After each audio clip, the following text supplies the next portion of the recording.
Hello guys, मैं अभी द्विवेदी आप सभी का फिर से स्वागत करता हूं। आज हम सीटेट के लिए एक एक सब्जेक्ट को अब स्टार्ट करेंगे। आज सबसे पहले हम संस्कृत को स्टार्ट करते हैं। पहले हम बचे हुए समय में 15 दिन में पहले हम 6 विषय का जो भी है अपना प्रारूप सही तरीके से उसको हम लॉन्च करेंगे कि एक उसमें शॉर्ट ट्रिक्स बता देंगे। उसके बाद पेपर सॉल्व पे जाएंगे। चलिए स्टार्ट करते हैं आज संस्कृत का। तो संस्कृत में जैसे है कि भाषा, ये सब आप नोट कर लीजिएगा, इसमें हम केवल बता दे रहे हैं। संस्कृत में क्या होता है, भाषा कौशल। भाषा कौशल 4 प्रकार का होता है, आप ऐसे याद कर सकते हैं। सुन, बोल, पढ़, लिख। सुनना को संस्कृत में श्रवणम बोलते हैं, बोल का भाषणम बोलते हैं, पढ़ का पठनम बोलते हैं, लिख का लेखनम बोलते हैं। अब भाषा कौशल जो है 2 टाइप का इसमें डिवाइड कर दिया गया है। यहाँ पे गृहात्मक होता है, ये पहला तीसरा। अभिव्यक्त्यात्मक होता है दूसरा चौथा। मतलब पहला तीसरा इसमें आपका सुन और पढ़ आ जाएगा, और इसमें दूसरा चौथा बोल और लिख आ जाएगा। अभिव्यक्त्यात्मक को संस्कृत में उत्पादक कौशल भी बोलते हैं। संस्कृत में जो चीज़ें ध्यान देनी है, चा का मतलब और होता है, ये बाद में आ जाएगा। ना का मतलब होता है नहीं, अस्ति मतलब है, नास्ति मतलब नहीं। हिंदी के बीच उच्चारण का अर्थ निकालते हैं। मतलब चा जो है 2 वर्ड लिखा रहेगा, उसके बाद लग जाएगा तब भी, लेकिन इसका उच्चारण करते समय बीच में कट के पढ़ लेंगे। अब भाषा कौशल।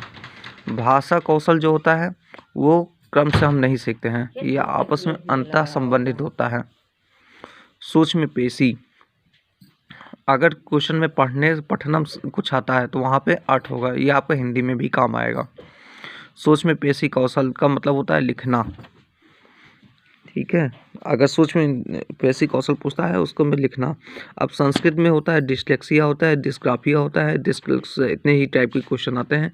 डिस्लेक्सिया मतलब होता है पठन, डिस्ग्राफिया मतलब लेखन, डिस्लेक्सिया मतलब गणित संबंधित ये विकार होता है। अब बहुभाषिकता जहाँ मतलब कि एक कक्षा में एक से अधिक छात्रों को शिक्षा देना बहुभाषिकता कहलाता है। इसमें क्या होता है, अब भैया कई लड़के हैं तो उनको हम संसाधन के रूप में एक शिक्षा देंगे, तो यह क्या है, हमारा बहुभाषिकता एक संसाधन है, हमेशा ये पॉजिटिव वे में लेंगे।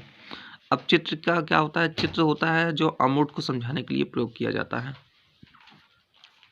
फिर भाषा अधिग्रहण शिक्षा या भाषा अर्जन। भाषा फर्स्ट भाषा अर्जन जो की जाती है वो मातृभाषा होती है। सेकंड है अधिगम। जो भाषा अर्जन होता है वो कैसा होता है, सहज और स्वाभाविक होता है। भाषा अर्जन क्या होता है, विद्यालय जाने से पहले जो आदमी जो है अपनी मातृभाषा या जो भी सीखता है माता पिता से, समाज से, मतलब भाषा अर्जन विद्यालय जाने से पहले होता है। भाषा अधिगम क्या होता है, विद्यालय जाने पर जो हम कुछ सीखते हैं उसे भाषा अधिगम भी कहते हैं। चौमस्की ने क्या कहा था, प्रत्येक बालक में भाषा सीखने की जो क्षमता पाई जाती है वो जन्मजात होती है। लेखन क्या है, लेखन व्याकरण है। भाषा विकास अभिव्यक्ति का अवसर देती है। भाषा सीखने का सबसे महत्वपूर्ण समाज है। भाषा जो है प्राथमिक रूप से संकेत है। कहानी कथन, भाषा का संपूर्ण धरोहर संस्कृत धरोहर है। कहानी कथन में यही सब आपको लिखना है, संस्कृत धरोहर वाला आएगा ऑप्शन। भाषा प्राथमिक रूप से क्या देती है, हमें संकेत देती है। भाषा सीखने में सबसे महत्वपूर्ण क्या है, समाज है। ये कुछ क्वेश्चन है जो आपको करने रहेंगे।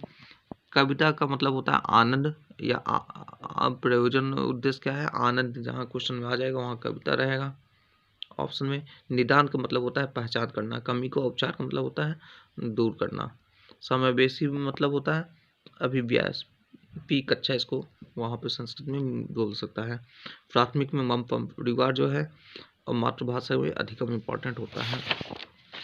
अब इसमें संस्कृत में 2 टैग वर्ड है, पॉजिटिव और नेगेटिव।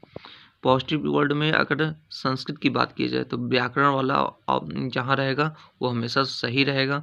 अवसर, प्रयोग, समाज, अंतःक्रिया, प्रिंट समृद्ध माहौल, मुद्रा और वातावरण इसको बोलते हैं, ये पॉजिटिव है। नेगेटिव में जटिल, अनुशासन, बाधा, कठोर, ना, ये सब जो है आपका नेगेटिव वर्ड रहेगा। Thank you. अब इसके बाद हम हिंदी का लेके आएंगे, फिर साइको का